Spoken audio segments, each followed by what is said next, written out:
এটা কি ফাইজলামি নাকি বাবা? তুমি এসে বললে আর আমাকে বিয়ে করতে হবে? আমি এই বুড়ো মেয়েকে বিয়ে করতে পারবো না। এই কথা শোনা মাত্র শুভর মা শুভর দিকে এগিয়ে আসলেন। তিনি সবসময় শুভকে সাপোর্ট করতেন, কিন্তু আজকে তিনি শুভর এই ব্যবহার দেখে ঠাস করে একটা থাপ্পড় বসিয়ে দিয়ে বললেন, আমি তো আমার ছেলেকে এই শিক্ষা দেইনি। নিজের বাবার সাথে কিভাবে কথা বলতে হয় এইটাও তুমি জানো না। আম্মু, তুমি আমাকে মারলে, তুমিও আমার বিরুদ্ধে চলে গেলে। তোমার এটাই প্রাপ্য ছিল। তোমাকে এই শিক্ষা আমি আরো আগে দিতে পারলে আজ তুমি এমন হতে না। শুভ তখন কি করবে বুঝে উঠতে পারছিল না। তখন তার বাবা তার সামনে আসলেন, এরপর বললেন, আজ বিকালেই তোমার বিয়ে। যদি তুমি বিয়ে না করো তাহলে তোমার জন্য কি অপেক্ষা করছে সেটা তুমি নিজেও ভালো জানো। আজকে থেকে তোমার টাকা পয়সা সব কিছু বন্ধ। তুমি তোমার মতো চলো। যদি বিয়ে করো তাহলে সব কিছু আবার আগের মতো দেওয়া হবে। শুভ বুঝলো এখন তাকে বিয়েটা করতেই হবে, কারণ টাকা ছাড়া সে চলবে কিভাবে। সে মনে মনে ভাবলো বিয়েটা করে নিবে, এরপর মেয়েটাকে অত্যাচার করে বাড়ি থেকে বের করে দিবে। সেই জন্য সে তার বাবার দিকে তাকিয়ে বলল, আচ্ছা ঠিক আছে বাবা, আমি বিয়েতে রাজি। তুমি বিয়ের ব্যবস্থা করো, আমি বিকালে বিয়ে করব। এরপর সোজা রুমে চলে গেল। বিকেলে তাকে নিয়ে যাওয়া হলো তার বাবার বন্ধুর বাসায়। সেখানে ছোট পরিসরে বিয়েটা হয়েই গেল। সব শেষে আস্তে আস্তে রাত হয়ে গেল। সে যখন বাসর ঘরে প্রবেশ করলো তখন তার মাথা নষ্ট হয়ে গেল, কারণ মেয়েটা মোটা একটা ঘোমটা দিয়ে বসে আছে। এই রকম মেয়ে পছন্দ করে না ও। সে ভিতরে প্রবেশ করতেই মেয়েটা তার পা ধরে সালাম করলো। তখন সে মেয়েটাকে সরিয়ে দিয়ে বলল, এই মেয়ে দেখো, তোমাকে আমি আমার স্ত্রী হিসেবে মানতে পারবো না। আমাকে জোর করে বিয়ে দেওয়া হয়েছে, আমি এই বিয়ে করতে চাইনি। বাবা বলেছে এই বিয়ে না করলে আমাকে টাকা পয়সা কিছু দিবে না, সেজন্য আমি বিয়েটা করেছি। কিন্তু সে মেয়েটার কাছ থেকে অন্য কোনো প্রতিক্রিয়া আশা করেছিল। মেয়েটা স্বাভাবিকভাবেই তার দিকে তাকালো, এরপর মুচকি হেসে সোফায় গিয়ে শুয়ে পড়ল। কারণ সে আগে থেকেই জানতো তার স্বামী এই রকমই করবে। কারণ একটু আগেই তার শ্বশুর শাশুড়ি এখানে এসেছিলেন। তখন তার শ্বশুর তাকে বললেন, রহিমা, আমি জানি তোমার জীবনটা আমি নষ্ট করে দিয়েছি। আমি তোমার বাবাকে বারবার বলেছিলাম এই কাজটা না করতে, কিন্তু জানো মা, আমার ছেলেটা এরকম ছিল না। আগে পড়াশোনায় অনেক ভালো ছিল, কিন্তু একটা মেয়ে তার জীবনটা ধ্বংস করে দিল। রুহি কিছুই বুঝতে পারছে না। সে শুধু তাকিয়েছিল তার শ্বশুরের দিকে। সে বিশ্বাস করে তার বাবাকে। তার বাবা তার জন্য কোনো ভুল সিদ্ধান্ত নিতে পারেন না।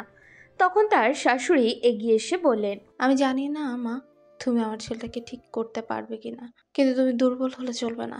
তোমাকে শক্ত হাতে এই পরিবারের হাল ধরতে হবে। আমার একমাত্র সন্তান, সে যদি এভাবে নষ্ট হয়ে যায় তাহলে সেটা কোনোদিনও মেনে নেওয়া আমার পক্ষে সম্ভব নয়। একটা মেয়ে তার জীবনে এসেছিল, মেয়েটা তাকে ধোঁকা দিয়ে চলে যায়। এরপর থেকেই না আমার ছেলেটা এমন হয়ে গেছে। তার সামনে যদি নিজেকে দুর্বলভাবে উপস্থাপন করো তাহলে সে তোমাকে অত্যাচার করবে। আমাদেরকে ক্ষমা করে দিও। আমাদের সন্তানের ভালোর জন্য আমরা তোমার জীবনটাকে নষ্ট করে দিতে চাইনি, কিন্তু তোমার বাবার সাথে এই ব্যাপারটা নিয়ে কথা বলার সময় তিনি আমাদেরকে এই সিদ্ধান্ত নিতে বলেছেন।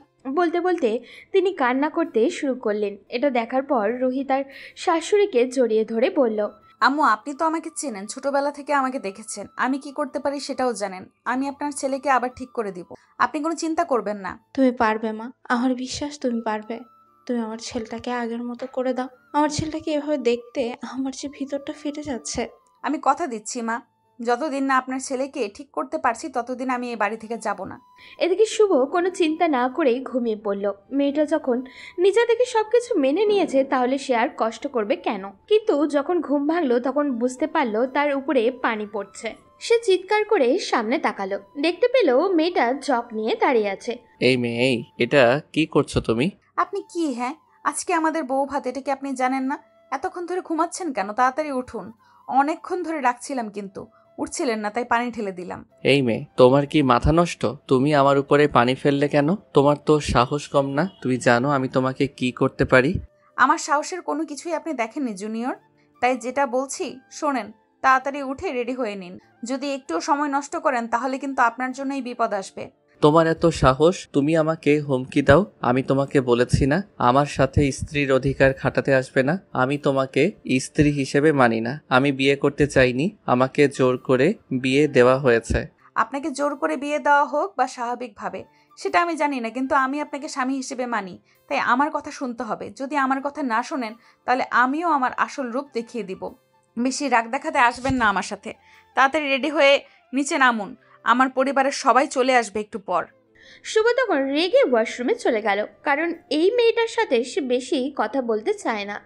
মেয়েটা দেখতে অসম্ভব সুন্দর। সে লুকিয়ে কয়েকবার মেয়েটার দিকে তাকিয়েও ছিল ঘুমানোর পরে, কারণ সে সরাসরি যদি মেয়েটার দিকে তাকায় তাহলে তো মেয়েটার মায়ায় পড়ে যেতে পারে। সেজন্য ঘুমিয়ে যাওয়ার পর তাকিয়েছিল মেয়েটার দিকে কিছুক্ষণ। রুহি তখন একটা দীর্ঘশ্বাস নিয়ে দাঁড়িয়ে থাকলো। সে কি পারবে তার শাশুড়িকে দেওয়াটা কথাটা রাখতে? কত বড় মুখ করে তো তাদেরকে বলে দিল তাদের সন্তানকে সে ঠিক করে ফেলবে, কিন্তু এটা কি তার দ্বারা সম্ভব? এই ছেলেকে কি সে ঠিক করতে পারবে?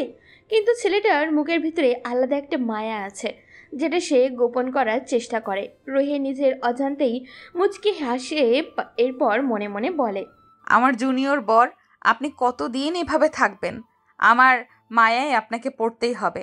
আপনি কতদিন এভাবে থাকতে পারেন সেটা আমিও দেখে নিব। এরপর তারা নিচে নামলো। তাদেরকে দেখার জন্য তাদের আত্মীয় স্বজন সবাই আসলো। রুহি সবার সাথেই অনেক সুন্দর করে কথা বলছে। সবাই রুহিকে দেখে অনেক খুশি হয়েছে। রুহি এই বাড়িতে আগেও এসেছে, কারণ তার বাবা এবং তার শ্বশুর দুজনেই অনেক ভালো বন্ধু। একটু পর রুহির পরিবারের সবাই চলে আসলো। সবাইকে দেখে রুহি খুব খুশি হলো। ওদিকে শুভ রোবটের মতো শুধু চারিদিকে তাকাচ্ছিল। তার কোনো কিছুই ভালো লাগছে না। এত মানুষের মধ্যে থাকতে অসহ্য লাগছে। সেজন্য সে তার মায়ের কাছে গিয়ে বলল, আম্মু, আমার এসব ভালো লাগছে না, আমি বাইরে যেতে চাই। আমি কিছু জানি না, তোমার বাবাকে গিয়ে বলো। তুমি এখন বাইরে যেতে পারবে না, তোমার শ্বশুর বাড়ির লোকজন এসেছে, সবার সাথে কথা বলো। মানুষের মধ্যে থাকলে ভালো লাগবে। তোমরা কি করতে চাইছো আমাকে নিয়ে? তোমরা বললে বিয়ে করার কথা, আমি বিয়ে করে নিলাম। এসব কথা তো ছিল না। তোমরা শুধু বিয়ে করার কথা বলেছো, আমি বিয়ে করে নিয়েছি। এর বাইরে এসব নিয়ম কানুন আমি মানতে পারবো না।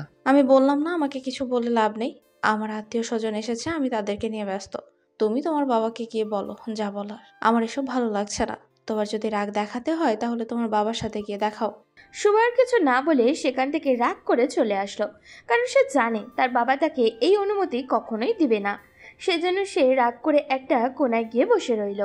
ওদিকে রুহির বোন দিশা রুহির রুমের ভিতরে গিয়ে দেখলো রুহি বসে আছে। তখন দিশা রুহির কাছে গেল। এরপর রুহির দিকে অদ্ভুত দৃষ্টি দিয়ে বলল, ওই রুহি, মালটা কেমন? রুহি এই কথা শোনার পর দিশার দিকে রাগে দৃষ্টি তাকিয়ে থাকলো। দিশা রুহির এইরকম চেহারা দেখে হাসি দিয়ে বলল, আরে মালটা কি তো দেখলাম একদম হ্যাপি, কিন্তু এরকম করে আমার দিকে তাকিয়ে আছিস কেন? সবকিছু ঠিক আছে তো? এ তোর লজ্জা করে না? তুই তো জামাই বাবুর নামে এরকম কথা বলছিস? তোর কি লজ্জাবোধ বলতে কিছুই নেই? এখনই এসব শুরু করে দিলি? মাত্র কালই বিয়ে হলো। আমি ভুল কি বললাম?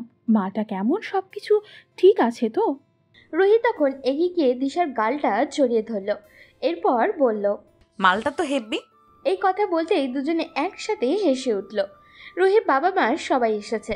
সবাই একসাথে আড্ডা দিচ্ছে, আর শুভ চুপচাপ বসে আছে এক কোণে। রুহি তখন তার কাছে গিয়ে বলল, এই আপনার কি ভদ্রতা বলতে কিছুই নেই? আমার বাসার লোকজন এসেছে আর আপনি এখানে চুপচাপ বসে আছেন। তাদের সাথে গিয়ে তো কথা বললেও পারেন। এই, আমাকে ডিস্টার্ব করবে না। আমি কি কথা বলবো তাদের সাথে? আমি চিনি না তাদের, এমনি এমনি গল্প করব নাকি? চেনেন না বলেই তো বলছি, কথা বলেন। আস্তে আস্তে পরিচিত হয়ে যাবেন। এখন যান, তাড়াতাড়ি আমার আব্বু আম্মুর সাথে কথা বলেন। সবাই ভাববে আমাদের মধ্যে সমস্যা আছে। কি আর করার, বউয়ের কথা মতো চলে গেলাম শ্বশুর শাশুড়ির সাথে কথা বলতে। তাদের ভালো মন্দ জিজ্ঞেস করে রুমে চলে আসলাম। রুমে আসতেই দেখি আমার শালিকা বসে আছে। সে তখন আমার দিকে তাকিয়ে বলল, দুলাভাই, সবকিছু ঠিক আছে তো? আমার বোনকে আপনি মানিয়ে নিতে পেরেছেন তো? দুই বোনের অবস্থা ঠিক একরকম, সেটা আমি খুব ভালো করেই বুঝতে পারছি, কারণ সেও চঞ্চল স্বভাবের, কি রকম করে জানি কথা বলছে। আমি তখন তার দিকে তাকিয়ে বললাম, হ্যাঁ, মানিয়ে নিতে পেরেছি। কি বলেন দুলাভাই, এই রাগী মেয়েটা কি করে আপনি মানিয়ে নিলেন? আমার বোনকে তো আপনি চেনেন না, অসম্ভব রকম রাগী। তার মতের অমিল হলে আপনাকে মেরেও ফেলতে পারে। শুভ কথাটা শোনার পর কিছুটা ভয় পেয়ে গেল। এরপর দিশার দিকে তাকিয়ে বলল, আচ্ছা, তোমার বোন কি সত্যি এতটাই রাগী? আর কি বলবো দুলাভাই, কলেজে একটা ছেলে এসে তাকে প্রপোজ করেছিল। হঠাৎ জুতা খুলে ছেলেটাকে পিটিয়ে দিয়েছিল পুরো কলেজের সামনে। এখন ভাবেন আপনাকেও মারতে পারে। আপনি তো সবসময় ঘরের ভেতরে থাকেন, আপনাকে খুনও করে ফেলতে পারে। কথাটা শোনার পর আমি একটা শুকনো ঢোক গিললাম। এরকম ভয়ঙ্কর একটা মেয়েকে বিয়ে করেছি এটা ভাবতেই পারছিলাম না। এরপর তার সাথে আরো বেশ কিছুক্ষণ কথা বললাম। শালিকার সাথে ভালোই আড্ডা জমে গেল। সে চলে যেতেই আমি চুপচাপ বসে রইলাম, কারণ সন্ধ্যার পর আমাকে বের হতে হবে। আমার বন্ধুরা বসে আছে আমার অপেক্ষায়। সন্ধ্যার সময় শ্বশুরবাড়ির সবাই চলে গেল, সেই জন্য আমি বাইরে চলে আসলাম। বাইরে আসতে আমার বন্ধু রাফি আমাকে দেখে বলল, আসলে ম্যাম, ওই যে দেখেন বাইরে দাঁড়িয়ে আছে 20 টাকার মতো পথ শিশু। আসলে ম্যাম, ওরা স্যারদের সাথে এসেছে, তাদের সবার খাবারের টাকাও এখানে এড আছে। আপনি স্যারকে জিজ্ঞেস করতে পারেন, স্যারই আমাদের বলেছেন ওদের যা লাগে দাও। তুই এমন ছিলি না, আমি কত গর্ব করতাম তোকে নিয়ে, কিন্তু এটা কিভাবে করতে পারলি? এই বাড়ি ভর্তি মানুষের সামনে আমাদের অপমান করতে পারলি? তোর লজ্জা করে না? নিজের থেকে বড় একটা মেয়েকে ভালোবাসার কথা বলিস। সে তো ওর থেকে বড়, সেটা কি তুই জানিস না? এরপরেও এসব ভাবলি কি করে? দুস্থ, এটা কিভাবে সম্ভব? শুনলাম তুই নাকি বিয়ে করে ফেলেছিস। আর বলিস না দোস্ত, জোর করে আমাকে বিয়ে দিয়ে দিয়েছে। যদি বিয়ে না করতাম তাহলে আমাকে টাকা পয়সা সবকিছু দেওয়া বন্ধ করে দিত। আচ্ছা ঠিক আছে, সজীব আমাদের জন্য অপেক্ষা করছে, চল পার্টিতে যাবি না? শুভ তখন রাফির কথা শুনে কিছুক্ষণ ভাবলো, এখন কি পার্টিতে যাওয়া ঠিক হবে? পরে বাসায় গেলে যদি আবারও ঝামেলা হয়। আবার এটাও মনে হচ্ছে যদি আজ পার্টিতে না যায় তাহলে তার বন্ধুরা ভাববে সে বিয়ে করে বইয়ের আঁচলে তলে ঢুকে গেছে। সেজন্য সে রাফিকে বলল। হ্যাঁ দোস্ত, চল আমরা দুজন যাই। সজীব নিশ্চয়ই আগে থেকেই গিয়ে বসে আছে। এরপর দুজন পার্টির উদ্দেশ্যে রওনা দিল। সেখানে যাওয়ার পর বন্ধুদের পাল্লায় পড়ে শুভ অনেক ড্রিঙ্কস করে ফেলল। শুভর মাথা ঠিক ছিল না, সেজন্য সেখানেই শুয়ে পড়ল। জায়গাটা বেশ ভয়ঙ্কর। এখানে এসেই তার পরিচয় হয় শুভ আর সাজিবের সাথে। এই জায়গাটা অনেক সময় মাদকের ব্যবসাতেও হয়। শুভ এইসব দেখে কিছুই বলতে পারে না, কারণ সেও এখানকার একজন সদস্য। সেও এখানে মাদক সেবন করার জন্যই আসে। শুভ মাদকের প্রতি আসক্ত হয়ে গেছে যখন থেকে রিয়া তাকে ছেড়ে চলে গেছে। সজীবের সাহায্যে শুভ তার বাসায় গেল। বাসায় পৌঁছে দেখলো সবাই ঘুমিয়ে আছে, সেজন্য রুমে চলে গেল। আমি রুমের মধ্যে খাবার নিয়ে এসেছি, নিচে বসে খেতে ভালো লাগছিল না। আর এখনও জামাই আসেনি। হঠাৎ করে সে রুমে ঢুকলো। আমি তো তাকে দেখে পুরো অবাক হয়ে গেলাম, কারণ সে পুরো মাতাল ছিল। সে আমার দিকে তাকিয়ে কোনো কথা না বলেই বিছানায় গিয়ে ধপাস করে শুয়ে পড়লো। আমি মন খারাপ করে ফেললাম। আমার জামাই মাদকাসক্ত, এটা আমি জানতামই না। এরপর আমি তার কাছে গেলাম, গিয়ে তার শরীর থেকে জামাটা খুলে দিলাম, কারণ এই অবস্থায় থাকলে শরীর খারাপ করতে পারে। বাইরে প্রচণ্ড কুয়াশা পড়েছে, সেই জন্য জ্যাকেটটা ভিজে গেছে। তার পায়ে থাকা জামাটা খুলে উপরে একটা চাদর জড়িয়ে দিয়ে আমি একটা চাদর নিয়ে এসে সোফায় শুয়ে পড়লাম। খেতে ভালো লাগছিল না, শেষে কিনা এরকম একটা ছেলেকে আমি বিয়ে করলাম। কিন্তু আমি যখন সিদ্ধান্ত নিয়েছি তাকে ঠিক করব, তাহলে এই দায়িত্বটা এখন থেকে আমার। আমি তাকে ঠিক করেই ছাড়বো। মুখের উপরে পানি ছিটে পড়তেই শুভ লাফ দিয়ে ঘুম থেকে উঠল। কিন্তু আজকে মনে হচ্ছে একটু লেট হয়ে গেছে। শুভ তখন রুহির দিকে তাকিয়ে বলল। আজ আবার কি হয়েছে? তখন রুহি শুভর সামনে লেবুর রস মিশ্রিত একটা গ্লাস ধরল। শুভ রুহির দিকে চুপচাপ তাকিয়ে থাকলো। রুহি শুভর এমন তাকিয়ে থাকা দেখে ভয়ঙ্কর রূপ ধারণ করলো। এটা খেয়ে নিন, নেশা কেটে যাবে।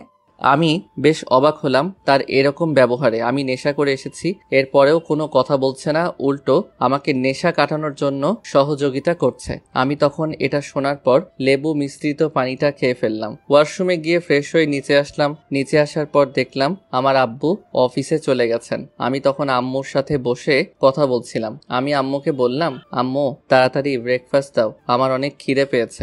যাও নিজের বউকে গিয়ে বলো, এখন আমি আর এসব পারবো না। অনেকদিন তো আমি খাবার খাওয়ালাম, এখন বিয়ে করেছো, বউকে গিয়ে বলো। শুভ তখন তার আম্মুর দিকে অসহায় দৃষ্টিতে তাকিয়ে আছে, কারণ রুহির সামনে এখন সে পড়তে চায় না। সকালে এই মেয়ে যে রূপ দেখালো, সেই রূপ দেখার পর শুভ কেমন জানি ভয় করছে। শুভ তখন নিজের মনে মনে বলল, শুভ, তুই একটা মেয়েকে ভয় পাচ্ছিস, এটা কিভাবে সম্ভব? মনের ভিতরে এক বালতি সাহস জুগিয়ে চলে গেলাম মেয়েটার সামনে। এরপর বললাম, এই যে আমাকে ব্রেকফাস্ট দাও। যান, গিয়ে টেবিলে বসুন। আমি নিয়ে আসছি। এরপর রুহি ব্রেকফাস্ট নিয়ে আসলো, কিন্তু তার মুখটা দেখে মনে হলো কেমন জানি শুকনো। ঘুম থেকে ওঠার পর রুমের মধ্যে খাবারের প্লেট দেখেছি, তার মানে কি সে খায়নি? আমার জন্য খাবার নিয়ে অপেক্ষা করছিল। কেমন জানি মেয়েটার প্রতি মায়া হলো। আমি ব্রেকফাস্ট শেষ করে রুমে চলে আসলাম। একটু পরে সেও আসলো। আমি তখন তার দিকে তাকিয়ে বললাম, তুমি কালকে রাতে খাবার খাওনি, আর আজকে সকালেও দেখলাম ব্রেকফাস্ট করলে না, মুখটা তো শুকনো লাগছে, কিছু হয়েছে কি? না, কিছু হয়নি, এমনি ভালো লাগছে না। শুভর মায়া কাজ করলো মেয়েটার প্রতি, সেজন্য তাকে বলল, তুমি এখানে বসো, আমি এখনই যাচ্ছি, গিয়ে তোমার জন্য ব্রেকফাস্ট নিয়ে আসছি। বলে শুভ নিচে চলে গেল। রুহি শুভর দিকে তাকিয়ে আছে। শুভ কি করছে সেটা সে নিজেও জানে না। শুভ ব্রেকফাস্ট নিয়ে উপরে চলে আসলো। এরপর রুহির সামনে সেটা রাখলো। রুহি অবাক হয়ে শুভর দিকে তাকিয়ে আছে। শুভ তাকে বলল, এভাবে আমার দিকে না তাকিয়ে তাড়াতাড়ি খাবারটা শেষ করো। রুহি চুপচাপ খাবার খেতে শুরু করলো। তার ভীষণ আনন্দ হচ্ছিল, কারণ কিছুটা হলেও শুভর মধ্যে পরিবর্তন এসেছে। আসলে একটা মেয়ে চাইলেই একটা ছেলেকে পরিবর্তন করে দিতে পারে, আবার একটা ছেলেকে ধ্বংসও করে দিতে পারে। যে এরকম শুভকে ধ্বংস করে দিয়েছে তার এক্স গার্লফ্রেন্ড। রুহি শুভর দিকে এক দৃষ্টিতে তাকিয়ে আছে, কিন্তু হঠাৎই শুভ এমন একটা প্রশ্ন করে বসলো যেটা শোনার পর রুহির মাথাটা গরম হয়ে গেল। শুভ রুহির দিকে তাকিয়ে বলল, আচ্ছা, তোমার নামটাই তো জানা হলো না। আমি তো তোমাকে এই বলে ডাকছি, তোমার নামটা কি বলো তো? কথাটা শোনার পর রুহির মাথাটা গরম হয়ে গেল, চোখ মুখ লাল করে বলল, কি, আপনি আমার নাম জানেন না? নাম না জেনেই আমাকে বিয়ে করে ফেলেছেন? শুভ তখন রুহির দিকে কিছুটা অসহায় দৃষ্টিতে তাকিয়ে রইল। আসলে আমি এই বিয়েতে রাজি ছিলাম না, আমাকে জোর করে বিয়ে দিয়েছে, সেজন্য মেয়ের নাম পর্যন্ত জানতে চাইনি। আমার নাম রুহি, আর আজকে থেকে আমাকে রুহি বলেই ডাকবে। শুভ তখন রুহির দিকে তাকালো। মেয়েটার নামের মতো সেও সুন্দর। তখন শুভ তাকে বলল, আচ্ছা, তুমি কেন আমার সাথে সংসার করছো? আমি জানি কালকে তুমি আমাকে নেশাগ্রস্ত অবস্থায় পেয়েছো, আমি জানি এটা কোনো মেয়ে মেনে নিবে না, তাহলে তুমি কেন আমার সাথে সংসার করছো? তোমার বাবাও তো বড়লোক মানুষ, চাইলেই আমাকে ছেড়ে চলে গিয়ে ভালো একটা ছেলেকে বিয়ে করতে পারো, তুমি আমাকে ছেড়ে চলে যাও না কেন? মুহূর্তের মধ্যেই রুহির মুখটা কালো হয়ে গেল। শুভ অবাক হয়ে যায় এইরকম রিয়াকশন দেওয়ার মানেটা কি। সে তো ভালোর জন্যই এই কথাটা বলল। তখন রুহির শুভর দিকে তাকিয়ে ভয়ঙ্কর একটা চিৎকার দিয়ে বলল, এই ছেলে, তুই নিজেকে কি মনে করিস? যা ইচ্ছে তাই করবি? আমাকে তোর কথা মতো চলতে হবে এটা ভেবে থাকলে ভুলে যা, কারণ তোকে আজ থেকে আমার কথা মতো চলতে হবে। আর এইরকম কথা যদি আর একবার মুখে আনিস তাহলে তোকে শেষ করে দিয়ে আমি এখান থেকে চলে যাব। যেদিন এখান থেকে চলে যাব সেদিন তোকে শেষ করে চলে যাব। কথাটা শোনার পর আমি কিছুক্ষণ তার দিকে তাকিয়ে থাকলাম। সে আমাকে তুই করে বলতেছে, এই মেয়েটা আসলেই অভদ্র। আমি রেগে সেখান থেকে চলে আসলাম। এই জন্যই মানুষের উপকার করতে নেই। আমি বাসা থেকে বেরিয়ে বন্ধুদের সাথে আড্ডা দিতে চলে গেলাম। আমরা সবাই বসে যেখানে আড্ডা দেই সেখানে গিয়ে দেখলাম সবাই ক্যারাম খেলাতে ব্যস্ত, আর এক কোণে সজীব চুপচাপ দাঁড়িয়ে আছে। তাকে দেখে বেশ চিন্তিত মনে হচ্ছে। আমি তখন তার দিকে তাকিয়ে বললাম, কি ব্যাপার দোস্ত, তুই মন খারাপ করে বসে আছিস কেন? কোনো সমস্যা হয়েছে? আর বলিস না দোস্ত, আমার ছোট বোনটা অনেক অসুস্থ, তার চিকিৎসার জন্য অনেক টাকার প্রয়োজন। আমি টাকাগুলো কিছুতেই ম্যানেজ করতে পারছি না। কথাটা শোনার পর শুভর অনেক খারাপ লাগলো। তার বন্ধুর ছোট বোন তো তারও ছোট বোনের মতো। শুভ তখন তার দিকে তাকিয়ে বলল, কোনো চিন্তা করবি না দোস্ত, এই নে আমার কার্ড, এখানে মনে হয় 1 লক্ষ টাকার মতো আছে। এগুলো নিয়ে আপাতত তোর বোনকে হসপিটালে ভর্তি কর, যদি আরো প্রয়োজন হয় আমি বাবার কাছ থেকে এনে দিব। তখন সজীব শুভকে জড়িয়ে ধরে কান্না করে দিয়ে বলল, দোস্ত, তুই আমার অনেক বড় একটা উপকার করলি। আমি অনেক চিন্তায় ছিলাম এই টাকাগুলো নিয়ে, তুই আমাকে বাঁচালি দোস্ত। আরে, বন্ধুত্বের মধ্যে আবার ধন্যবাদ দিতে হয় নাকি? তোর বোন তো আমার বোনের মতোই। আর দেরি করিস না, ওকে নিয়ে হসপিটালে ভর্তি কর। সজীব চলে গেল। তখন শুভ আর রাফি বাইক নিয়ে ঘুরতে বের হলো। সন্ধ্যার দিকে রাফি আর শুভ আবারও চলে গেল পার্টিতে। এর মধ্যে একবারও বাসায় যায়নি সে। বাড়ি বসে রাফির সাথে আড্ডা দিচ্ছিল, তখন অপরিচিত নাম্বার থেকে একটা ফোন আসলো শুভর ফোনে। ফোন ধরার সাথে সাথে কেউ বলল, কি ব্যাপার, আপনার বাড়ি ঘর নেই? সকালে বাড়ি থেকে বের হয়ে গেছেন, এখনো বাসায় ফিরে আসার কোনো নাম নেই। ফোনের মধ্যে এত জোরে কথাটা শোনার পর শুভর মাথাটা কিছুটা গরম হয়ে গেল। শুভ তখন তাকে বলল, আমার এখনো কাজ আছে, ফিরতে হলে রাত হবে। তুমি খেয়ে শুয়ে পড়ো। আমার জন্য অপেক্ষা করতে কে বলেছে? বলেছিলাম না আমার প্রতি দায়িত্ব দেখাতে হবে না? বলেই শুভ ফোনটা রেখে দিয়ে পার্টি করতে শুরু করলো। আজকে আগের ন্যায় মদ খেয়ে মাতাল হয়ে বসে আছে। তখন হঠাৎ করেই সজীবকে দেখতে পেল। শুভ সজীবকে দেখে বলল, দোস্ত, তোর বোন অসুস্থ আর তুই এখানে? আরে দোস্ত, একদিন না খেলে আমার মাথা নষ্ট হয়ে যায়, সেজন্য চলে আসলাম, একটু খেয়েই চলে যাব। শুভ তখন হাসলো, কারণ নেশা মানুষকে ঠিক কতটুকু আকৃষ্ট করতে পারে তাদেরকে না দেখলে শুভ বুঝতো না। তাদের সাথে শুভর পুরনো কোনো বন্ধুত্ব নেই। এই 4 বছরেই তাদের সাথে ঘনিষ্ঠ হয়েছে। হঠাৎই শুভর প্রচণ্ড মাথা ব্যথা শুরু হলো। সেজন্য আস্তে আস্তে বাসার উদ্দেশ্যে রওনা দিল।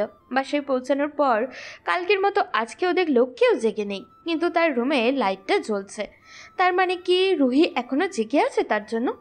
ওদিকে রুহির অনেক রাগ হচ্ছিল বসে থাকতে থাকতে। হঠাৎই শুভকে রুমে ঢুকতে দেখলো। সে ঠিকমতো দাঁড়াতেও পারছিল না, মুখ থেকে বাজে স্মেল আসছিল। রুহি এগিয়ে গিয়ে শুভকে ধরল, কিন্তু শুভ নিজেকে সামলাতে না পেরে রুহির উপরেই পড়ে গেল। রুহি কোনো মতো ধরে বিছানায় নিয়ে আসলো। তখন শুভ রুহির দিকে তাকিয়ে বলল, বউ, আমার না খুব ঠান্ডা লাগতেছে। আমি তখন এরকম কথা শুনে বেশ চমকে গেলাম, কারণ সে একদম বাচ্চাদের মতো কথা বলছিল। মদ খাবার পর মানুষের অবস্থা কীরকম হয় সেটা আমি কোনোদিনও দেখিনি, কিন্তু আমার জামাইকে দেখে সেটা বুঝতে পারলাম। সে কিছু না বলেই আমাকে জড়িয়ে ধরে বলল, এখন ঠিক আছে, এখন গরম লাগতেছে, আসলে অনেক ঠান্ডা লাগছিল, হা হা হা হা। রুহি তখন শুভকে জড়িয়ে ধরে কান্না করে বলল, কেন তুমি এরকম করো? তুমি কি বোঝো না আমি তোমাকে ভালোবেসে ফেলেছি? তারপরও কেন এরকম কষ্ট দাও আমাকে? শুভ কিছুক্ষণ রুহির দিকে অপলকভাবে তাকিয়ে রইল। তার চোখে এক ভয়ঙ্কর নেশা কাজ করছিল। হঠাৎই সে রুহির দিকে এগিয়ে আসতে শুরু করলো। রুহি কিছুটা ভয় পেয়ে গেল। শুভ রুহির ঠোঁটের সাথে তার ঠোঁট মিশিয়ে দিল। রুহি তাকে সরানোর চেষ্টা করছিল, কিন্তু শুভ নেশাগ্রস্ত অবস্থায় রুহির উপরে জোর করে তার স্বামীর অধিকার খাটালো। তবে রুহিও শেষে সম্মতি দিল, কারণ তার নিজের স্বামীই তো। একদিন না একদিন তো শুভ তাকে মেনে নিবেই, এটা রুহির বিশ্বাস। এই প্রথম কোনো পুরুষের স্পর্শ রুহির শরীরে লাগলো। সে ভীষণ খুশি ছিল, কারণ শুভ নেশাগ্রস্ত অবস্থায় আসুক আর সুস্থ অবস্থায় আসুক, রুহির কাছে সে তো এসেছে। তবে শুভর স্বভাবের মধ্যে এখনও সেই ছোটবেলার ছাপ রয়ে গেছে। রুহি তার শাশুড়ির মুখে শুনেছে শুভ ছোটবেলায় বেশ চঞ্চল ছিল, সারাক্ষণ এটা ওটা বলে পুরো বাড়ি মাতিয়ে রাখত, কিন্তু এখন খুব প্রয়োজন ছাড়া কথা বলে না। রুহি তখন শুভকে জড়িয়ে ধরে তার কপালে একটা চুমু দিয়ে বলল, তুমি খুব তাড়াতাড়ি আমাকে মেনে নিবে, আমি তোমাকে ঠিক করে ফেলবো শুভ, তোমাকে ঠিক হতেই হবে। বলেই রুহি শুভর বুকে শুয়ে পড়ল। ওদিকে সকালে ঘুম থেকে উঠে বুক ভারী কিছু অনুভব করলো শুভ। সে তখন তার শরীরের দিকে তাকালো, এরপর বুকের উপর রুহিকে শুয়ে থাকতে দেখল। শুভ কিছুক্ষণ চুপ করে থাকলো, এরপর বুঝতে পারলো কি হয়েছে কালকে রাতে। শুভ ভীষণ ভয় পেয়ে গেল, হয়তো রুহি তার উপর রাগ করবে এই কারণে। শুভ নড়াচড়ার শব্দে রুহিরও ঘুম থেকে উঠে গেল। শুভ রুহির দিকে তাকাতেই দেখল রুহি তার দিকে অদ্ভুত দৃষ্টিতে তাকিয়ে আছে। শুভ এটা দেখে আরও ভয় পেয়ে গেল, কিন্তু শুভ তো নিজের ইচ্ছায় কিছু করেনি। কাল নেশার ঘরে কি করেছে সে নিজেও জানে না। রুহি তখন তার উপর থেকে উঠে সোজা ওয়াশরুমে চলে গেল, কোনো কথা বলল না। রুহি ফিরে আসার পর শুভ ওয়াশরুমে গেল। শাওয়ার নিয়ে যখন বের হলো তখন দেখলো রুহি রুমে নেই। শুভর অনেক ভয় লাগছিল রুহি তার আব্বু আম্মুকে সব সত্যি কথা বলে দিবে নাকি, কিন্তু নিচে যাওয়ার পর সব কিছু স্বাভাবিক দেখল। শুভ বুঝলো তার ভুল হয়েছে, তাকে ক্ষমা চাইতে হবে। তাই ব্রেকফাস্ট করে যখন দুজনের রুমে আসলো তখন শুভ রুহির দিকে তাকিয়ে বলল, আসলে কালকে রাতের জন্য আমি সত্যি দুঃখিত। আমি বুঝতে পারিনি কি থেকে কি হয়ে গেছে। আমি নেশাগ্রস্ত অবস্থায় ছিলাম, সেই জন্য তোমার সাথে এরকম একটা কাজ করে ফেলেছি। জামাইয়ের মুখে এমন একটা কথা শুনে আমার অনেক হাসি পাচ্ছিল, কারণ সে নিজের স্ত্রীর সাথে সম্পর্ক করেছে, আবার ভয়ও পাচ্ছে। আমি তখন তার থেকে আরেকটু মজা নেওয়ার জন্য বললাম, আমার সাথে এরকম একটা কাজ তুমি কিভাবে করতে পারলে? তুমি জোর করে আমার সাথে শারীরিক সম্পর্ক করেছো, আমি তোমার নামে মামলা করব। এই কথা শোনার পর আমি আকাশ থেকে পড়লাম। আমি তার স্বামী, তার সাথে আমার সম্পর্ক হতেই পারে, তাই বলে সে মামলা করবে আমার নামে? আমি তখন তাকে বললাম, আমি না তোমার স্বামী, তুমি আমার নামে মামলা করবে? স্বামী স্ত্রীর মধ্যে এরকম হতেই পারে, এর জন্য মামলা করতে হয় নাকি? তার মুখে বোর্ড একটা শুনে আমি তার দিকে এগিয়ে গেলাম। শুভ পিছিয়ে চলে যাচ্ছে, আমার কাছে অনেক মজা লাগছে বিষয়টা। আমি তখন তার গাল টেনে দিয়ে বললাম, তুমি তো বললে আমাকে বউ হিসেবে মানো না, আবার এখন বলছো বউ। বিপদে পড়লে বউ আর বিপদে না পড়লে বউ হিসেবে মানি না। যদি মানো সম্পূর্ণ মানতে হবে, এরকম বাটপারি আমি মানবো না। বলেই রুহি শুভর সামনে থেকে চলে গেল। রুহির এইরকম ব্যবহারে শুভ বেশ আশ্চর্য হয়ে গেল। মেয়েটা এইরকম ব্যবহার করলো কেন? শুভ তো ভাবছিল রুহি রাগ করে ওর সাথে কথা বলবে না, হয়তো আব্বু আম্মুর কাছে শুভর নেশা করার বিষয়টাও বলে দেবে। কিন্তু রুহি কোনো কথা না বলে শুভকে আরও স্বাভাবিক জীবনে ফিরিয়ে আনার চেষ্টা করছিল। এভাবে দেখতে দেখতে 15 দিন কেটে গেল। প্রতিদিন শুভ মদ খেয়ে বাসায় ফিরত, কিন্তু সেটা ওর পরিবারের কেউ জানতেও পারত না। রুহি এমনভাবে সব কিছু সামলে নিত যেন কেউ বিষয়টা জানতে না পারে। রুহি রুমের মধ্যে খাবার নিয়ে চলে আসলো। প্রতিদিনই সে না খেয়ে শুভর জন্য অপেক্ষা করত। রুহির প্রতি একটা মায়ার আকৃষ্ট হয়ে গেছিল শুভ। এখন রুহিকে না দেখলে শুভর ভালো লাগে না। শুভ কি করবে কিছু বুঝে উঠতে পারছিল না। কিন্তু আজকে যখন শুভ পার্টিতে গেল, তখন পার্টি থেকে ফিরে আসার সময় দেখলো কিছু লোক ওদের ফলো করছে। শুভ তাদের দেখে রাফি আর সজীবকেও দেখলো। তারা দুজন লোকগুলোকে দেখে দৌড়াতে শুরু করলো। শুভ পিছন পিছন ডাকতে শুরু করলো। তখন সজীব থেমে শুভর দিকে তাকিয়ে বলল, দোস্ত, এই ব্যাগটা রাখ, আমি ব্যাগ নিয়ে দৌড়াতে পারছি না, আর এই লোকগুলো আমাদেরকে তাড়া করছে। তুই একটা কাজ কর, তোর কাছে এই ব্যাগটা সুরক্ষিত রাখবি, এখানে আমার বোনের ঔষধ আছে। সজীব শুভর হাতে ব্যাগটা দিয়ে দৌড় দিল। শুভ বোকার মতো সেটা হাতে নিয়ে দাঁড়িয়ে থাকলো। তখন দুইজন লোক এসে শুভর হাত ধরে ফেললো। শুভ কিছুই বুঝতে পারছিল না। তারা কিছু বলার সুযোগ না দিয়ে ওকে টেনে নিয়ে গাড়িতে উঠিয়ে ফেললো। শুভ এখনও কিছু বুঝতে পারছিল না। নেশার কারণে লোকগুলোর মুখ ঠিকমতো দেখতেও পারছিল না। তারা কেন শুভর সাথে এরকম করছিল কিছু স্পষ্ট হচ্ছিল না। তারা শুভকে নিয়ে একটা অফিসে গেল। সেখানে যাওয়ার পর শুভ বসেছিল, কোনো কথা বলছিল না। একটু পর তারা শুভর মুখের উপরে পানি ছুঁড়ে ফেলল। তখন শুভ কিছুটা হুঁশে ফিরল। এরপর চারিদিকে তাকিয়ে দেখতে পেল এটা কোনো আইন শৃঙ্খলা বাহিনীর অফিস। শুভ তখন তাদের দিকে তাকিয়ে বলল, আপনারা কারা আর আমাকে কেন ধরে নিয়ে এসেছেন এখানে? তখন যে দুইটা লোক শুভকে ধরে নিয়ে এসেছিল তারা শুভর সামনে এসে বসলো। এরপর রেগে একজন বলতে লাগলো, অনেক দিন থেকে তোদেরকে খুঁজছিলাম। এই এলাকার মাদক ব্যবসা করিস তাই না? তোকে হাতে নাতে আজকে আমরা ধরেছি। তোর কাছে ইয়াবা সহ অনেক মাদক ছিল। তোর জীবন তো আবার শেষ হয়ে গেল। শুভ এই কথা শোনার পর আশ্চর্য হয়ে গেল। এরপর ভয় পেয়ে তাদেরকে বলল, কি বলছেন এসব? আমি এসব কোনোদিনও করি না। আর আমার কাছে মাদক আসলো কিভাবে? আমার বন্ধু তো তার বোনের ওষুধ দিয়ে গেছে এই ব্যাগটার ভিতর। তারা দুজন পালিয়ে চলে গেছে আপনাদের ভয়ে। আপনারা একটু কষ্ট করে চেক করুন ব্যাগটা, এখানে মাদক নেই, বিশ্বাস করুন। কথাটা শোনার পর তারা দুজনেই হাসতে শুরু করলো। শুভ তখন তাদের গলার দিকে তাকালো। দুজনের গলায় একটা করে কার্ড ঝুলছিল। কার্ডের মধ্যে দুজনের নাম লেখা ছিল। একজনের নাম আরিফ ও আরেকজনের নাম রাজীব। তাদের হাসি দেখে শুভ কিছুটা ভয় পেয়ে গেল। এরপর রাজীব নামের লোকটা শুভ থেকে তাকিয়ে বলল, আমাদের সামনে ফাজলামি করছিস? তোর বন্ধু দিয়ে গেছে এটা তার বোনের ঔষধ হিসেবে, তাই না? এত বড় বেগে একজন মানুষের ঔষধ থাকে, তাই না? তুই কি আমাদের বলদ ভেবেছিস? জানিস এটার ভিতরে কি ছিল? এটার ভিতরে ফেন্সিডিল, ইয়াবা সহ বিভিন্ন রকম মাদক দ্রব্য ছিল। তোকে আমরা ইয়াবা ব্যবসা করতে ধরেছি, তাই তোকে আমরা ছাড়ব না। তোর নামে কেস হবে। বিশ্বাস করেন আমি এসবের কিছুই জানি না। আমার বন্ধুরা এটা আমার কাছে দিয়ে গেছে। আপনারা তো দেখেছেন আমরা 3 জন ছিলাম, 2 জন পালিয়ে গেছে আর আমাকে ধরে নিয়ে এসেছেন। আর একটাও মিথ্যা বলার চেষ্টা করবি না। সব চোর ধরা খাওয়ার পর বলে সে কোনো দিন চুরি করেনি, তাকে বাধ্য করা হয়েছে চুরি করার জন্য। তাই এসব মিথ্যা কথা বলে আজ পার পাবি না। বিশ্বাস করেন আমি এসবের সাথে জড়িত না। আমার বাবা RS কোম্পানির চেয়ারম্যান আরমান চৌধুরী, আমি তার ছেলে শুভ চৌধুরী। আপনারা আমার ব্যাপারে খোঁজ নিতে পারেন। আমার বন্ধুরা এসব করতে পারে, কিন্তু আমি এসবের কিছুই জানি না। বিশ্বাস না হলে খোঁজ নিয়ে দেখতে পারেন ওই ক্লাবের ম্যানেজারের কাছ থেকে। আমি 4 বছর থেকে ওখানে যাই শুধু ড্রিঙ্কস করার জন্য। লোকগুলো তখন নিজেদের মধ্যে কিছু একটা বলাবলি করলো। এরপর শুভর দিকে তাকিয়ে বলল, তুমি তো অনেক ভালো একজন লোকের সন্তান। তুমি এসবের সাথে কিভাবে জড়িয়ে পড়লে? আমরা তো ভাবতেও পারছি না ওনার মতো একজন সমাজসেবী মানুষের ছেলে এত খারাপ কিভাবে হতে পারে। শুভ তখন তার কাহিনী তাদেরকে খুলে বলল। তারপর কিছুক্ষণ চুপ করে থাকলো। এরপর আরিফ নামের লোকটা শুভকে বলল, তুমি যেই পথে গিয়েছ সেই পথে তোমার জীবন ধ্বংস হয়ে যাবে। এটা করে তুমি অকালে মৃত্যুবরণ করবে। এখনও তোমার সারা জীবন পড়ে আছে। শুভ কোনো কথা না বলে মাথা নিচু করে আছে। এরই মধ্যেই একটা মেয়ে দৌড়ে আসলো, এসে তাদের সামনে দাঁড়িয়ে পড়ল। স্যার, ওনার নাম্বারে ফোন এসেছে। শুভ তখন দেখতে পেল তার ফোনটা ওই মেয়েটার হাতে। রাজীব নামের লোকটা বলল, তানিয়া, ফোনটা রিসিভ করে আমার কাছে নিয়ে এসো। যেই বলা সেই কাজ। মেয়েটা ফোনটা রিসিভ করে লোকটার হাতে দিল। ওদিকে শুভর জন্য অপেক্ষা করতে করতে ক্লান্ত রুহি।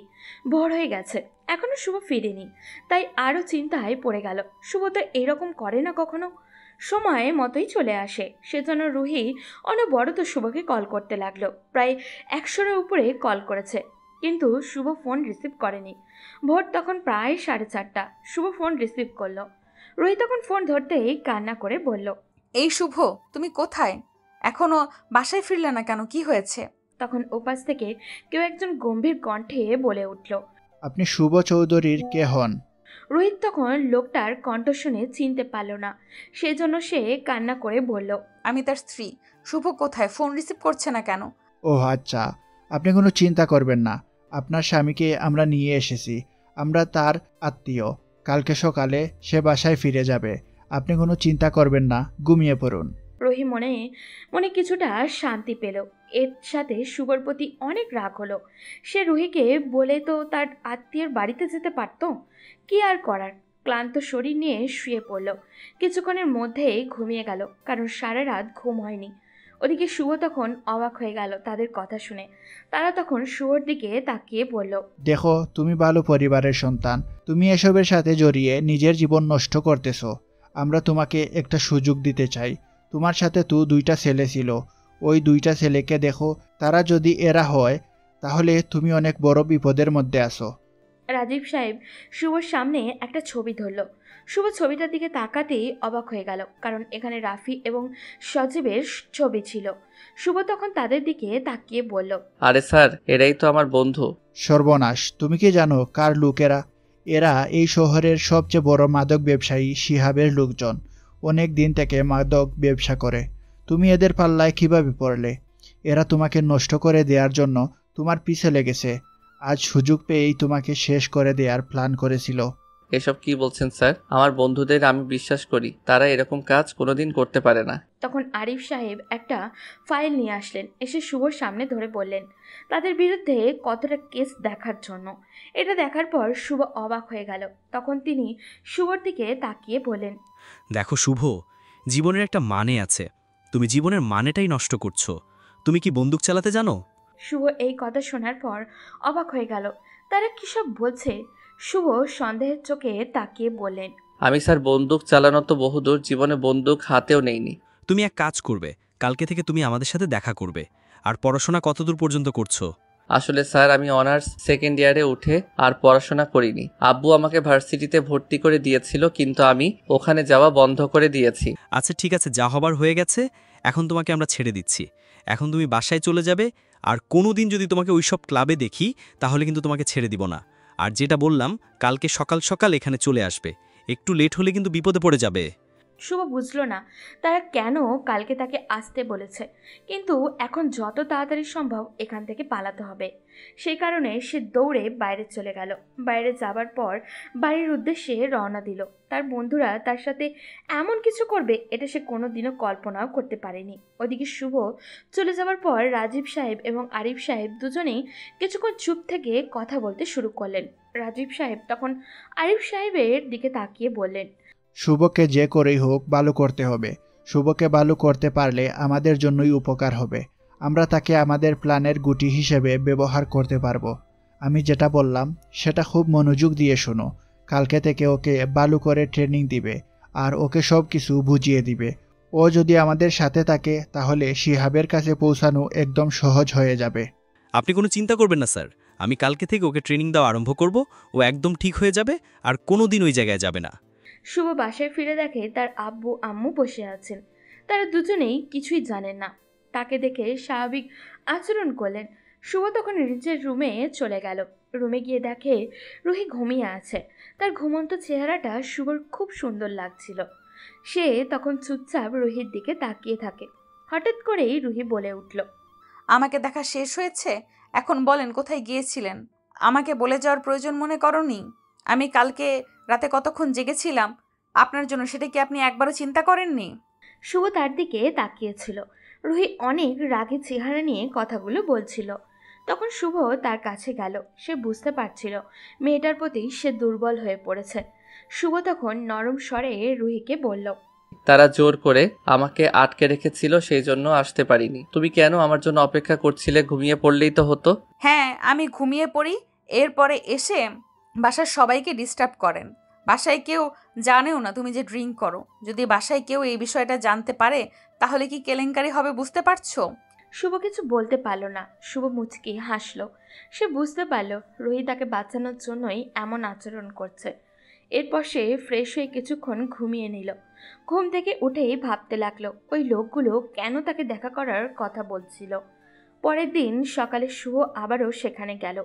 এবার সে ভালোভাবে অফিসটা দেখল। এটা ছিল সিআইডির অফিস।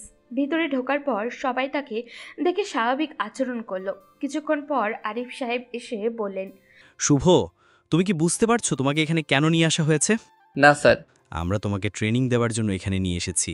শুভ তখন হতভম্ব হয়ে তাদেরকে বলল, কিসের ট্রেনিং স্যার? আমি তো কিছুই বুঝতে পারছি না। দেখো শুভ, কালকে আমরা একটা সিদ্ধান্ত নিয়েছি, তোমাকে ছেড়ে দেওয়ার পর আমরা তোমাকে আমাদের এই গ্রুপে নিয়ে আসব। তুমি আমাদের সাথে কাজ করবে, অপরাধীদেরকে ধরতে তুমি আমাদেরকে সহযোগিতা করবে। শুভ তখন এই কথা শোনার পর ভয় পেয়ে গেল। সে অপরাধী ধরবে, এটাও কি সম্ভব? শুভ তখন তাদের দিকে তাকিয়ে বলল, স্যার, আমি এই কাজ করতে পারবো না। প্লিজ আমাকে এই কাজের কথা বলবেন না। আমি এসব ঝামেলায় জড়াতে চাই না। দেখো, তোমার একটা দায়িত্ব আছে এই দেশের প্রতি। আমরা এই দেশের জন্য কাজ করি।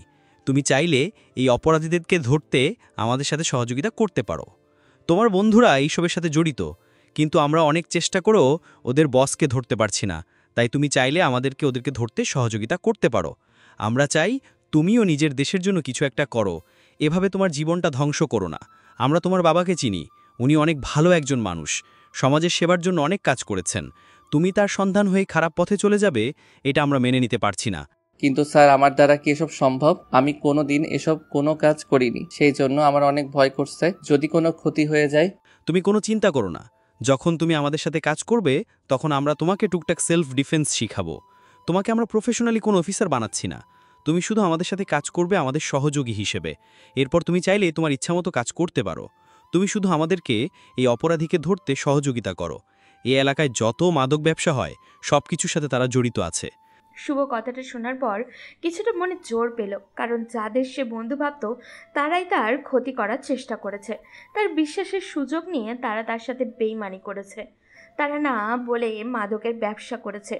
গতদিন সে এটাও জানতে পেরেছে যে সজীবের আসলে কোনো বোনই নেই, অথচ সজীব তার থেকে বোনের কথা বলে অনেক টাকাও নিয়েছিল।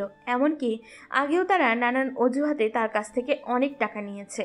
এরপর শুভ আরিফ সাহেবের সাথে মিলে কিছুক্ষণ বিভিন্ন জিনিস শিখল। তখন আরিফ সাহেব তার দিকে তাকিয়ে বললেন, জানো শুভ, আমাদের সমাজটা এখন অনেক খারাপ হয়ে গেছে। কেউ ভালো কোনো কাজের সাথে জড়িত হতে চায় না, সবাই খারাপ পথে চলে যায়। ভালোবাসাকে অনেকে সস্তা মনে করে, কিন্তু ভালোবাসা আসলে ততটাও সস্তা নয় তুমি যতটা মনে করছো। তুমি কালকে আমাদেরকে যেই কথা বললে, এইটা আমি চিন্তা করে দেখলাম তুমি আসলে সত্যিকারের ভালোবাসা কি সেটাই বুঝতে পারোনি। তুমি একটা লোভী মেয়ের প্রেমে পড়েছিলে যে তোমার ভালোবাসাটাকে উপলব্ধি করতে পারেনি। সে শুধুমাত্র টাইম পাস করেছে তোমার সাথে টাকার জন্য। কিন্তু তোমার স্ত্রী তোমাকে সত্যি ভালোবাসে। তোমার জন্য কালকে কতটা টেনশন করছিল এটা তুমি নিজেই বুঝতে পারছো। তাই তোমাকে এখন তোমার অস্তিত্বের জানান দিতে হবে। যারা তোমার এত বড় ক্ষতি করেছে তাদেরকে তুমি উচিত শিক্ষা দিবে। আরিফ সাহেব কথাগুলো খুব মনোযোগ দিয়ে শুনল শুভ। তিনি শুভকে আরও বেশ কিছু পরামর্শ দিলেন। সারাদিন তাদের সাথে বেশ ভালোই সময় কাটল শুভর। সন্ধ্যার দিকে তারা শুভকে বাসায় যাওয়ার অনুমতি দিলেন। শুভ বের হবে এমন সময় আরিফ সাহেব তাকে ডেকে নিয়ে গিয়ে বললেন, তুমি তোমার বন্ধুদেরকে আজকে ফোন দিয়ে বলবে যে তুমি বিদেশে চলে যাচ্ছ কয়েকদিনের জন্য তোমার বাবার সাথে। তুমি তাদের সাথে কোনো দেখা করবে না। তুমি ঠিক 1 মাস পরে তাদের সাথে দেখা করার কথা বলবে। সেদিন তুমি পার্টির আয়োজন করবে। কথাগুলো আমি যেভাবে বললাম ঠিক সেভাবে বলবে। এখন সোজা বাসায় চলে যাও, রাস্তায় চোখ বন্ধ করে যাবে, ভুলেও নেশা করার কথা মাথায় আনবে না। শুভ কিছু বুঝতে পারছিল না তারা ঠিক কী করতে চাইছে তাকে দিয়ে। এরপর সে বাসায় ফিরে গেল। বাসায় ফিরে গেলেই সবাই অবাক হয়ে গেল, কারণ শুভ সাধারণত সন্ধ্যায় কখনোই বাসায় ফিরে না। এইভাবে চলতে লাগলো দিনগুলো। প্রতিদিন সকালে এসে আরিফ সাহেবের অফিসে যেত, তাকে কাজে সহযোগিতা করত। এরপর সন্ধ্যায় বাসায় ফিরে ছাদে গিয়ে দাঁড়াতো। মাথায় প্রচণ্ড ব্যথা করতো তার। অনেক দিন ধরে মাদক সেবনের পর হঠাৎ বন্ধ করে দেওয়ার কারণে শরীরে একটা অস্বস্তিকর অনুভূতি হয়েছিল। ছাদে দাঁড়িয়ে শুভ ভাবতে লাগলো, আরিফ স্যার যেসব কথা বলেছেন সেগুলো কি সত্যি? সে জীবনে সত্যিকারের ভালোবাসা কি সেটা তো চিনতেই পারেনি। সে একটা মিথ্যে ভালোবাসার জালে আটকে গিয়েছিল। যদি বন্ধুরা তাকে ভালো উপদেশ দিত, সঠিক পথ দেখাতো, তাহলে হয়তো জীবনটা এমনভাবে শেষ করে দিতে হতো না। সে এখন চিন্তা করে, যদিও সময় মতো নিজের ভুল বুঝে ফিরে আসতো তাহলে হয়তো পরিবারের চোখে জলের কারণ হতো না। কিন্তু যারা বন্ধু নামে তার আশেপাশে ছিল তারা সবসময় তাকে উল্টো পথে ঠেলে দিয়েছে, মাদক নেওয়ার জন্য উৎসাহ দিয়েছে। আর শুভ সেই পথেই হাঁটতে শুরু করেছিল। কিন্তু এখন আর এভাবে চলা যাবে না। তারা জানা মতে ভার্সিটির অনেক ছেলেমেয়েই এই মাদক চক্রে জড়িয়ে পড়েছে, তাদের সবাইকে বাঁচাতে হবে। এইসব ভাবতে ভাবতেই শুভর মনে পড়ল রুহির কথা। মেয়েটা রিয়ার থেকে একেবারে আলাদা। যেখানে রিয়া সবসময় টাকা পয়সা আর সুবিধার কথা ভাবতো, সেখানে রুহি এতদিনও তার কাছ থেকে একটা চকলেট পর্যন্ত চায়নি। সে যখনই এসব চিন্তায় ডুবেছিল তখন হঠাৎই টের পেল কে একজন পাশে এসে দাঁড়িয়েছে। পাশে তাকিয়ে দেখে রুহি দাঁড়িয়ে আছে। তাকে দেখে শুভ একটু চমকে উঠল। তখন রুহি তার দিকে তাকিয়ে অবাক হয়ে বলল, কি ব্যাপার, তোমার কি হয়েছে? এই কয়েকদিন থেকে দেখছি তোমার ব্যবহার সম্পূর্ণ আলাদা। আগের মতো রাগ দেখাও না, আবার রাতেও আসো সম্পূর্ণ সুস্থ। কি হয়েছে তোমার? মন খারাপ করে বসে থাকো কেন সব সময়? শুভ কোনো কথা না বলে আকাশের দিকে তাকিয়ে আছে। তখন রুহি শুভকে জড়িয়ে ধরল। শুভ আপত্তি করল না। রুহি শুভর দিকে তাকিয়ে বলল, শুভ, জানো আমি ছোটবেলা থেকে স্বপ্ন দেখেছি আমার বাবার পছন্দ করা ছেলেকে বিয়ে করব, তার সাথে প্রেম করব। এজন্য আমি কোনো দিন প্রেম করিনি, কিন্তু আমার সাথে এমন কিছু হয়ে যাবে আমি কোনোদিন বুঝতেও পারিনি। আমি তোমাকে ভালোবেসে ফেলেছি শুভ, তুমি আমাকে কোনো দিন ছেড়ে চলে যাবে না তো? রুহির এমন আবেগময় কথা শুনে শুভ অবাক হয়ে গেল। সে বুঝতেই পারছিল না কি জবাব দেবে, শুধু চুপচাপ তার দিকে তাকিয়ে রইল। এরপর রুহিকে সরিয়ে সে নিজের রুমে চলে এলো। কিন্তু রুহি সেখানেই দাঁড়িয়ে রইল। রুমে আসার পরেও শুভ কিছুতেই শান্তি পাচ্ছিল না। কি করবে, কি বলা উচিত, কিছুই বুঝে উঠতে পারছিল না। মনে হচ্ছিল নিজের মনের সাথেই প্রতিটা মুহূর্তে যুদ্ধ করে যাচ্ছে। সব কিছু কেমন যেন অচেনা হয়ে গেছে। প্রতিদিনের মতো পরের দিনও সে আরিফ সাহেবের ওখানে গেল। তাকে দিয়ে টুকটাক ফাইল চেক করানোর পাশাপাশি হালকা পাতলা ট্রেনিংও তাকে দেওয়া হচ্ছে। এখন সে মোটামুটি বন্দুক চালানোও শিখে গেছে। কিন্তু শুভর মনে এখনো একটাই প্রশ্ন ঘুরপাক খাচ্ছে, তারা কেন ইচ্ছা করে তাকে এসব শেখাচ্ছে? সেখানে হাজারো ছেলে মেয়ে সিআইডিতে যোগদানের জন্য আবেদন করে অপেক্ষা করে থাকে, সেখানে কেন তারা নিজেরা এগিয়ে এসে শুভকে এভাবেই সুযোগ দিচ্ছে? তাহলে কি তারা শুভকে ব্যবহার করতে চাইছে তাদের সুবিধার জন্য? সব কিছুই যেন একরকম ধোঁয়াশা হয়ে গেছে। এদিকে রুহি ছাদে দাঁড়িয়েছিল। তার মনের মধ্যে একটা আন্দাজ কাজ করছিল।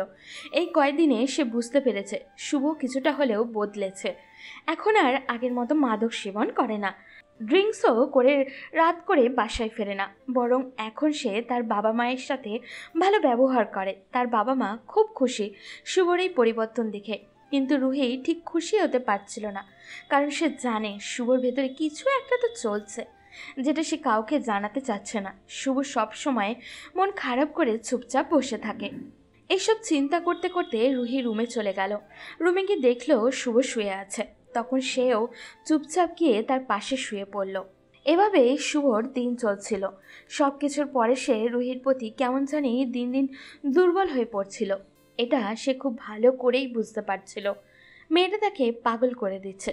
সে রুহির প্রতি আকর্ষিত হয়ে পড়েছে। সে বুঝতে পারছিল সে রুহিকে ভালোবেসে ফেলেছে, কিন্তু সেটা রুহিকে বোঝাতে পারছিল না। শুভ নিজের মনের সাথে যুদ্ধ করছিল। এরই মধ্যেই ওখানে তার প্রায় 1 মাস শেষ হয়ে গেছে। তখন রাজীব সাহেব তাকে ডেকে নিলেন। শুভ দেখল আরিফ সাহেবও সেখানে বসে আছেন। তখন তিনি শুভর দিকে তাকিয়ে বেশ গুরুত্বের সাথে বলে উঠলেন, এই যে বন্দুকটা দেখতে পাচ্ছ, এটা আজ থেকে তোমাকে দিলাম। এটা খুব সাবধানে রাখবে। এটা সরকারি লাইসেন্সকৃত বন্দুক। এটা সাধারণত কাউকে দেয়া যায় না, কিন্তু আমি যেহেতু এটার দায়িত্বে আছি তাই ইচ্ছা করলেই যে কাউকে দিতে পারি। কিন্তু এটা যদি হারিয়ে ফেলো তাহলে আমাকে বিপদের মধ্যে ফেলে দিবে, কারণ এটা সরকারি মাল। সরকার আমার কাছ থেকে এটার জন্য হিসাব নিবে, তাই এটা খুব সাবধানে রাখবে। কিন্তু স্যার আমি বন্দুক দিয়ে কি করব? বুকার মতো কথা বলবে না শুভ। তোমাকে আমরা এতদিন থেকে এখানে রাখছিলাম কি জন্য সেটা আমি তোমাকে এখন বুঝাচ্ছি। আমরা চাইছিলাম তোমার বন্ধুদেরকে ধরার জন্য তুমি আমাদের সহযোগিতা করো, এবং তোমার বন্ধুদেরকে ধরতে পারলেই আমরা পৌঁছে যাব শিহাবের কাছে। শিহাবকে ধরা এত সহজ না, তাকে একমাত্র চিনে তোমার বন্ধুরা। তাই তোমার বন্ধুদের কাছ থেকে তোমাকেই সব ইনফরমেশন জোগাড় করতে হবে, আর বন্দুকটা তোমার আত্মরক্ষার জন্য। শুভর কাছে ব্যাপারটা বেশ ভালো লাগলো, তাই খুশি হয়ে বলল, অবশ্যই স্যার, আমি চেষ্টা করব এই দায়িত্ব সঠিকভাবে পালন করার। তুমি আজকে থেকে তোমার কাজ শুরু করো। আজকে 1 মাস পূর্ণ হয়েছে। তুমি তোমার বন্ধুদের কাছে ফিরে যাও। তুমি কিভাবে ইনফরমেশন নিয়ে আসবে সেটা তোমার ব্যাপার, কিন্তু ভুলেও ওখানে গিয়ে ড্রিঙ্কস করতে শুরু করবে না। শুভ তার নতুন মিশনের জন্য বের হলো। এই 1 মাস কিভাবে সময় কেটেছে সে নিজেও জানে না। আজকে মনের ভিতরে আলাদা একটা রোমাঞ্চ কাজ করছে ওর। শুভ তখন তার বন্ধুদেরকে কল করলো। রাফি তাকে বলল তাদের পুরোনো জায়গায় চলে আসার জন্য। শুভ ওই ক্লাবে চলে গেল। সেখানে যাওয়ার পর তার মাথায় একটা প্ল্যান আসলো। শুভ কৌশলে সাজানো একটা বোতল বের করলো। সেই বোতলে শুভ আগে থেকেই মদের বদলে কোল্ড ড্রিঙ্কস ভরে নিয়ে গিয়েছিল এবং সেটা খেতে শুরু করলো। কিছুক্ষণ পর মাতাল হওয়ার অভিনয় করে রাফিকে বলল, দোস্ত জানিস আমি গিয়েছিলাম মালয়েশিয়াতে। ওখানে তো শুধু মাদকের ব্যবসার কিছুই নেই। আমার মনে হচ্ছে যদি কোনোভাবে টাকা দিয়ে পুলিশ ম্যানেজ করতে পারি তাহলে এই ব্যবসা করে অনেক টাকা ইনকাম করতে পারবো। আমাকে আর কোনো চিন্তা করতে হবে না। তুই সত্যি বলছিস? তুই এই ব্যবসা করলে অনেক ভালো হবে। তোর কাছে টাকা আছে, তোর বাবাকে বললেই তোকে টাকা দিয়ে দিবে। আমরা তোকে হেল্প করব। আমাদের পরিচিত অনেকেই আছে যারা মাদক সাপ্লাই করে, তাদের কাছ থেকে তোকে কিনে দেব। এরপর আমরা 3 জন মিলে বিক্রি করব। এটা তো খুব ভালো কথা।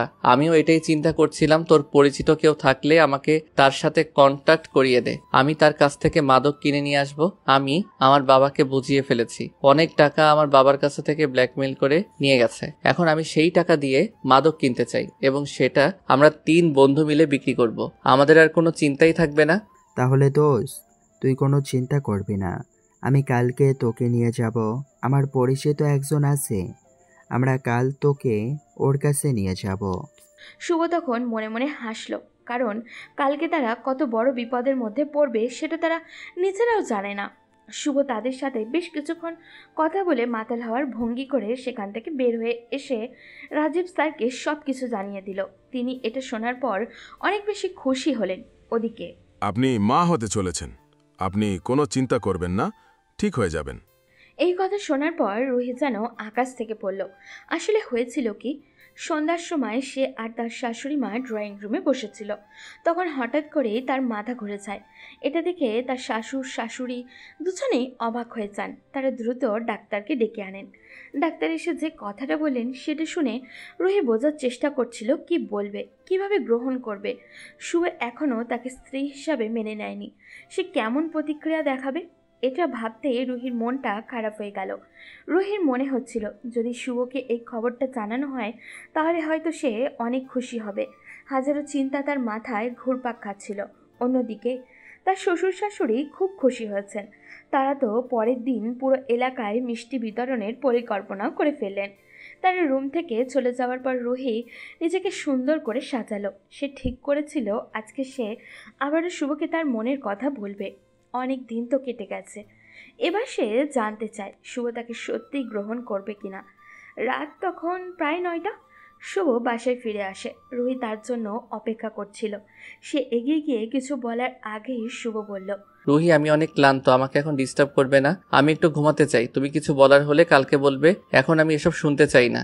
কথাটা শোনার পর রুহির মনটা খারাপ হয়ে গেল। সে কোনো কথা বলতে পারল না। শুভ তাকে এড়িয়ে চলে গেল। রুহি বারান্দায় গিয়ে কাঁদতে শুরু করলো। সে এত খুশির একটি সংবাদ শুভকে জানাতে পারল না, বরং শুভ তাকে উপেক্ষা করল। তার মনে অজানা একটা অভিমান জন্ম নিল। সেই অভিমানে কিছু না বলে চুপচাপ গিয়ে তার পাশে শুয়ে পড়ল। পরদিন সকালে শুভ কিছু না বলেই উঠে চলে গেল। সকালে রুহি কথাটা বলতে পারল না। অন্যদিকে তার শ্বশুর শাশুড়ি খুশি দেখে রুহির মন বিভ্রান্ত হয়ে পড়ল। সে বুঝতে পারছিল না এই পরিস্থিতিতে সে খুশি হবে না কান্না করবে। তারা এতটাই ব্যস্ত হয়ে পড়লেন খবরটা নিয়ে। এদিকে শুভ বাইরে চলে এলো। বাইরে আসার পর তারা দেখা হলো সজীব আর রাফির সঙ্গে। আগেই সে রাজীব স্যারকে জানিয়ে দিয়েছিল তাদেরকে ফলো করতে। সজীব আর রাফি শুভকে নিয়ে গেল একটা আস্তানায়। সেখানে পৌঁছানোর পর একজন লোক শুভকে দেখে তার দিকে এগিয়ে এসে বলল, কি ব্যাপার, তুই কি মাদক কিনতে যাচ্ছিস? জি, আমি কিনতে চাচ্ছিলাম। আমাকে সজীব আর রাফি তোর কথা বলেছে। আমার কাছে এমন এক লোক আছে যিনি কোটি কোটি টাকার মাদক ব্যবসা করেন। তার কাছ থেকে আমি এনে দিতে পারবো, কিন্তু এর জন্য আমার কিছু কমিশন লাগবে। আপনি কোনো চিন্তা করবেন না, আপনি যত টাকা বলবেন তত টাকাই দিব, কিন্তু আমাদের যত লাভ হয় এটা একটু ব্যবস্থা করে দিবেন। এসব নিয়ে তোকে চিন্তা করতে হবে না। আমি যেখান থেকে নিয়ে আসবো সেখানে কোটি কোটি টাকার ব্যবসা হয়। তার সাথে আমার খুব ভালো সম্পর্ক। তিনি এই এলাকার একজন বড় ব্যবসায়ী। তারা তখন শুভর সাথে কথা বলতে শুরু করলো। হঠাৎ করেই সেখানে রাজীব স্যার এবং তার টিম আক্রমণ চালালো। আক্রমণ করে তারা সবাইকে ধরে ফেললো। রাফি এবং সজীব তখন শুভর দিকে তাকিয়েছিল। শুভ ধীরে ধীরে তাদের দিকে এগিয়ে গেল। এরপর বলল, তোরা আমাকে বন্ধু ভাবতিস তাই না? বন্ধু হলে তোরা আমাকে এত বড় বিপদের মধ্যে কিভাবে ফেলতে পারলি? সেদিন রাতে তুই আমাকে কি বলেছিলি সজীব? এটা তোর বোনের ওষুধ তাই না? তোর তো কোনো বোনই নেই, তাহলে তুই কেন আমাকে মিথ্যা কথা বলে আমার কাছ থেকে টাকা নিয়ে যেতি এই ব্যবসা করার জন্য, তাই না? তারা তখন ভয় পেয়ে শুভর দিকে তাকালো। শুভ তাদের পাত্তা না দিয়ে রাজীব স্যারের সাথে যেতে শুরু করলো। তাদেরকে নিয়ে অফিসে পৌঁছানোর পর জিজ্ঞাসাবাদ শুরু হলো। শুভকে পাশে দাঁড় করিয়ে রাখা হলো সব কিছু পর্যবেক্ষণ করার জন্য। জিজ্ঞাসাবাদের মাধ্যমেই শুভ জানতে পারলো শিহাব সম্পর্কে কিছু গুরুত্বপূর্ণ তথ্য। তখন রাজীব স্যার শুভকে ডেকে নিয়ে গিয়ে বললেন, শুভ, তোমার কাজ আমাদের অনেক পছন্দ হয়েছে। এখন থেকে নতুন একটা দায়িত্ব পালন করতে হবে। কাল থেকে তুমি শিহাবের লোকজনের উপর নজর রাখবে। তারা কি করে, কোথায় যায়, সব কিছু আমি জানতে চাই। আপনি কোনো চিন্তা করবেন না স্যার, আমি এই দায়িত্ব সঠিকভাবে পালন করব। তুমি একা না, তোমার সাথে আরফিও থাকবে। দুজন মিলে যত তাড়াতাড়ি সম্ভব শিহাবের খোঁজ করো। শিহাবকে এভাবে পালিয়ে বেড়াতে দিলে চলবে না। রাজীব স্যারের কথা শুনে শুভ আর আরিফ দুজনেই কাজে লেগে পড়ল। এভাবে শুভর দিনগুলো যেতে লাগলো। কিন্তু শুভ লক্ষ্য করলো রুহির ব্যবহারের মধ্যে একটা বড় পরিবর্তন এসেছে। আগের মতো সে আর কথা বলে না, এখন সবসময় চুপচাপ থাকে। এমনকি তার চেহারাতেও যেন এক ধরনের পরিবর্তন চলে এসেছে। আগের চেয়ে অনেক সুন্দর দেখাচ্ছে তাকে। শুভ কিছুই জানে না রুহির ব্যাপারে। বাবা মায়ের সঙ্গেও শুভর এখন তেমন একটা কথা হয় না, কারণ সে কাজ নিয়ে অনেক বেশি ব্যস্ত থাকে। তার মাথায় সবসময় কাজের চিন্তা ঘুরতে থাকে। কাজটাকে সে সত্যিই উপভোগ করতে শুরু করেছে। নিজের দেশের জন্য কিছু একটা করতে পারছে, এইটুকুই তার কাছে অনেক। এভাবে দেখতে দেখতে অনেক দিন কেটে গেছে। কিন্তু হঠাৎ করে রুহির শারীরিক কিছু পরিবর্তন শুভর চোখে পড়তে লাগলো। এসব দেখে শুভর মনে সন্দেহ জন্মালো। এদিকে শিহাবের লোকজন এখন তাদের ভয় পেতে শুরু করেছে। অনেককে তারা ইতিমধ্যেই ধরে ফেলেছে। প্রতিদিন শুভ ক্লান্ত হয়ে বাসায় ফিরে এসেই ঘুমিয়ে পড়ে। রুহি প্রতিদিন তার জন্য খাবার রেডি করে রাখে, কিন্তু কখনোই তাকে খাওয়ার কথা বলে না। শুভ নিজেই খাবার খেয়ে নেয়। এই বিষয়গুলো তার কাছে ধীরে ধীরে বিরক্তিকর লাগতে শুরু করেছে। প্রতিদিন ঘুমানোর আগে সে দেখতে পায় রুহি বারান্দায় গিয়ে কান্না করছে। আজও তেমনটাই হলো। রুহি বারান্দায় চলে গেল। শুভ চুপচাপ তার পেছন পেছন গেল। রুহি শুভকে দেখে কিছু না বলে কেঁদে ফেলল। তখন শুভ তাকে বলল, রুহি, কি হয়েছে? তুমি এরকম করছো কেন? তুমি তো আগে এরকম করতে না। তোমার এরকম ব্যবহারে আমি কষ্ট পাচ্ছি, এটা কি বুঝতে পারছো না? এই কথা শোনার পর রুহির কান্নার গতি আরও বেড়ে গেল। শুভ এতদিন থেকে রুহির ব্যাপারে কোনো খবর নেয়নি। আস্তে আস্তে রুহি তার সন্তানের অস্তিত্ব লক্ষ্য করতে পারছে। রুহি কান্নামাখা কণ্ঠে শুভকে বলল, কেন এসেছো? আমার ব্যাপারে খোঁজ নেওয়ার জন্য?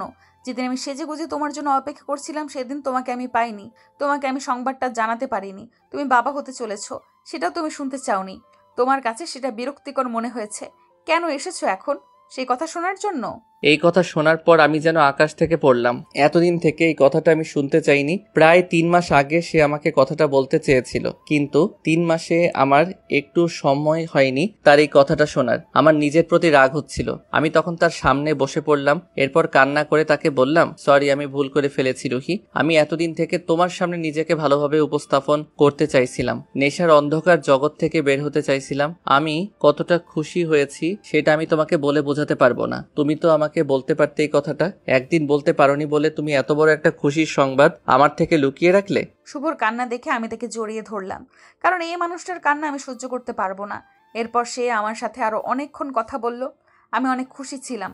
বুঝতে পারছি শুভ আমাকে ভালোবেসে ফেলেছে, কিন্তু তার মুখ থেকে তার ভালোবাসার কথাটা শুনতে চাই। গত কয়েকদিনে শুভ আমাকে বলেছে সে একটা কাজে যোগ দিয়েছে, কিন্তু শুভ কি কাজ করে সেটা আমি বা আমার শ্বশুর শাশুড়ি অনেক জিজ্ঞাসা করেছি, সে কিছুই বলেনি। এদিকে আমি পাগল হয়ে যাচ্ছি, কারণ সে প্রত্যেকদিন সকালে বেরিয়ে যায়, আবার সন্ধ্যার পরে বাসায় ফিরে আসে। আসার পর আমার সাথে কথা বলে, আমার খেয়াল রাখে, আমাকে নিয়ে ঘুরতে বের হয়। শুভর মধ্যে বিশাল একটা পরিবর্তন চলে এসেছে। সে নতুন করে দায়িত্ব নিতে শিখেছে।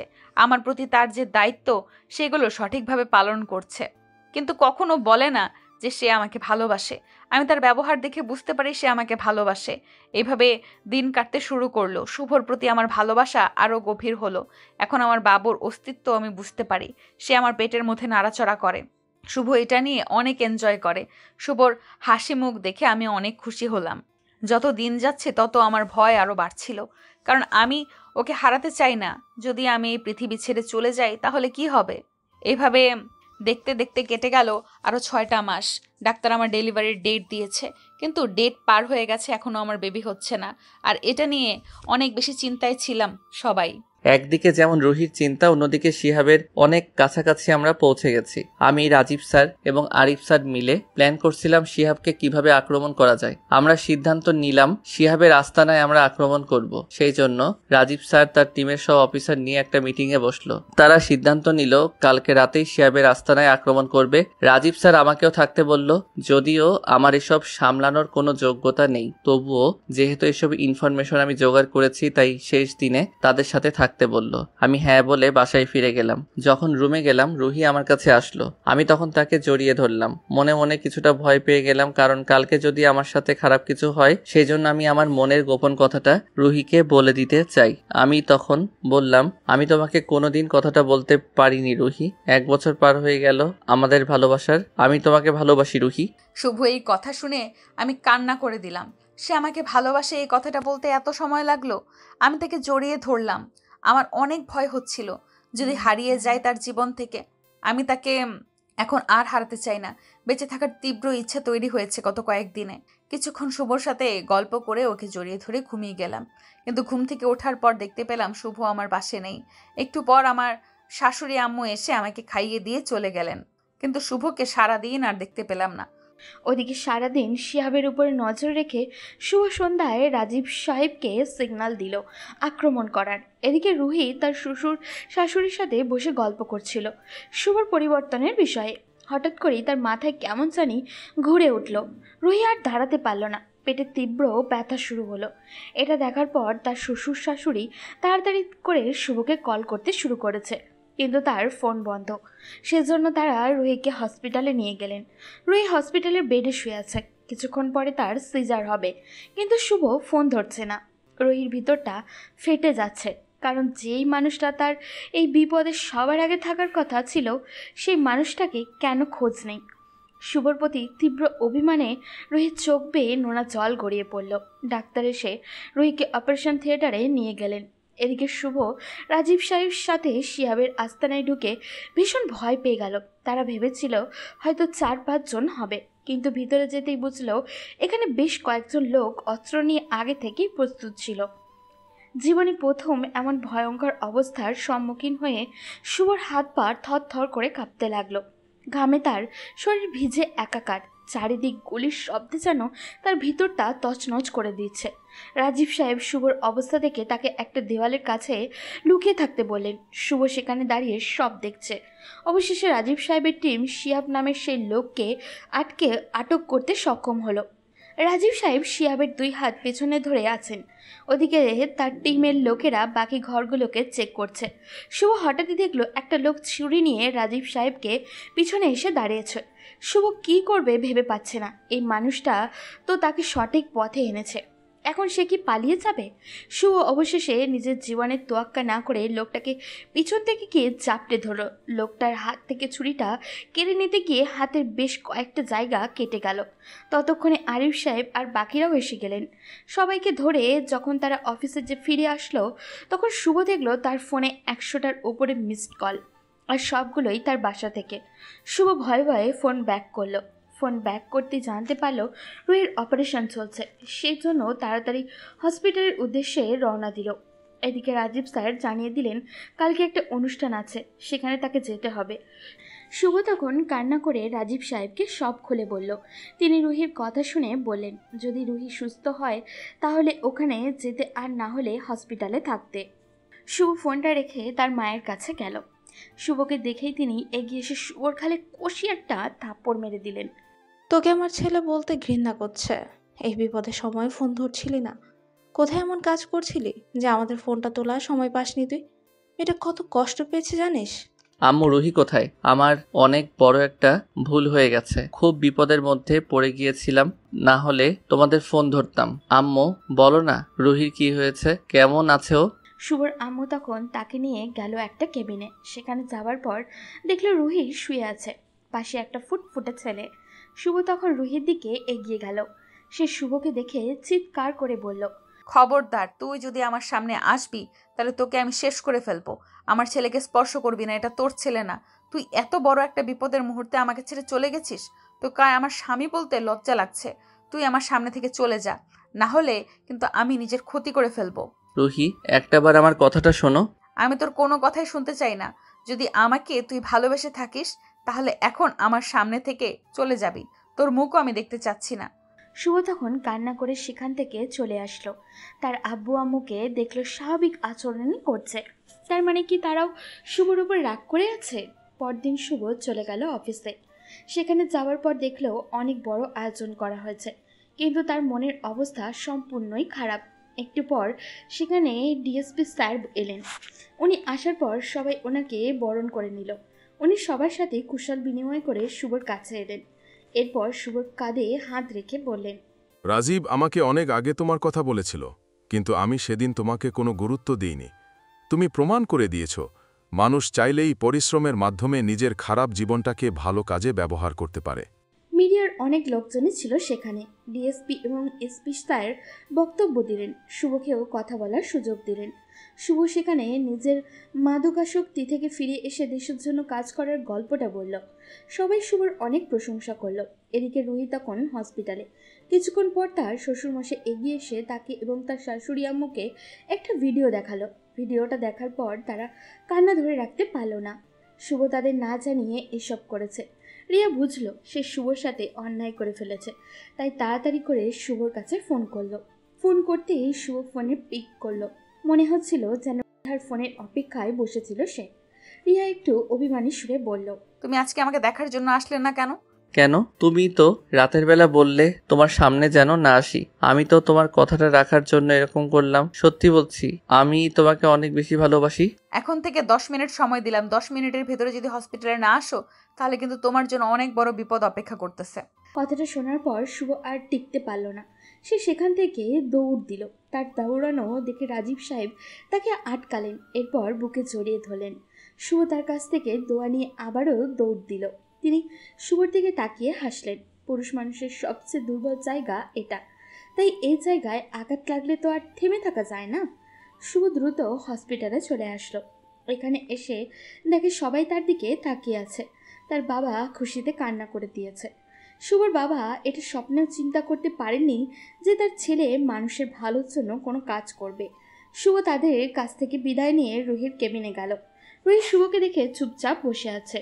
শুভ তখন তার কাছে গিয়ে মাথা নিচু করে বলল, সরি বউ। রুহি তখন হাসি মুখে শুভকে জড়িয়ে ধরল। শুভ যে নিজের কথা বাদ দিয়ে দেশের মানুষের কথা চিন্তা করতে পেরেছে, এটা দেখেই রুহির ভীষণ ভালো লাগছে। রুহি তখন শুভর কপালে ভালোবাসার পরশ এঁকে দিয়ে বলল, আমাদের ছেলে যখন জানতে পারবে তার জন্মের দিন তার বাবা এত বড় একটা কাজ করেছে, সেদিন যে সে কতটা খুশি হবে বুঝতে পারছো? এই সময়টায় তুমি হয়তো আমার পাশে থাকতে পারোনি। আমার রাগ হয়েছিল প্রচুর, কিন্তু এটা দেখার পর আমি ভাষা হারিয়ে ফেলেছি। আমার ছেলে বড় হয়ে গর্ব করে বলতে পারবে এটা নিয়ে। রুহি, তুমি আমার জীবনে এসে এভাবে আমাকে পরিবর্তন করে দিবে এটা আমি ভাবতে পারিনি। তুমি সত্যি আমার কাছে স্বপ্নের মতো। এইভাবেই আমি তোমার কাছে তোমার স্বপ্ন হয়ে সারা জীবন থাকবো। আমি শুভকে শক্ত করে জড়িয়ে ধরলাম। সত্যি একজন নারী চাইলে একজন পুরুষকে মুহূর্তের মধ্যেই পরিবর্তন করে দিতে পারে। নারীর ভালোবাসা পুরুষকে ভালো খারাপ উভয় পথেই নিয়ে যেতে পারে। সবাই আমাদের জন্য প্রার্থনা করবেন যাতে এইভাবেই আমরা সারা জীবন কাটতে পারি। আজ এই পর্যন্তই, দেখা হবে পরবর্তী কোনো গল্পতে। সেই পর্যন্ত ভালো থাকবেন, সুস্থ থাকবেন।